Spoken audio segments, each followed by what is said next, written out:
Sopir taksi online dipukul penumpang di Jaksel batal berdamai, dapat tertekan saat buat laporan.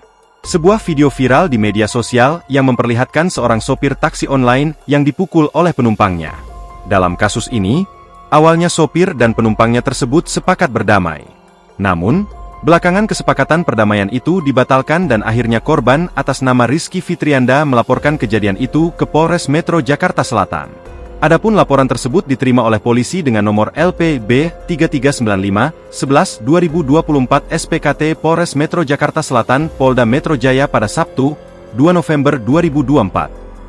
Sudah, buat laporan, baru tadi malam kita LP-nya jadi, Sabtu dini hari, sekitar jam setengah 1 dini hari, kata kuasa hukum Rizky, Roberto Sihotang saat dihubungi, Minggu, 3 November 2024. Kesepakatan damai itu dicabut oleh Rizky lantaran dia mendapat tekanan saat hendak melapor ke Polda Metro Jaya.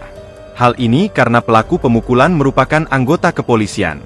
Barulah diketahui sama si Rizky kalau laki-laki yang mukul dia itu anggota polisi, ucapnya. Roberto menjelaskan saat itu, polisi tersebut sudah berada di SPKT Polda Metro Jaya untuk menunggu Rizky yang akan membuat laporan. Namun, laporan tidak jadi dibuat karena Rizky diajak ke sebuah ruangan dengan dua anggota polisi lainnya. Akhirnya si Rizky pada saat dia mau buat laporan di SPKT itu, dia dibawa ke ruangan sama dua orang anggota polisi. Nah disitulah dia merasa tertekan. Dipaksalah dia membuat surat pernyataan, tuturnya. Nah barulah diketahui sama dia itu polisi pangkatnya perwira kompol gitu. Nah ada dari beberapa netizen adalah yang komen-komen oh iya itu Akpol itu 2008 saya nggak kenal lah itu dia siapa. Ungkapnya. Dalam video tampak penumpang merupakan seorang pria berkacamata dan perempuan. Sembari membuka pintu dia melayangkan pukulan dari arah belakang. Pria yang memukul tadi seolah tak menyangka aksinya terekam kamera. Sedangkan penumpang wanita langsung meminta maaf. Download Tribun X sekarang.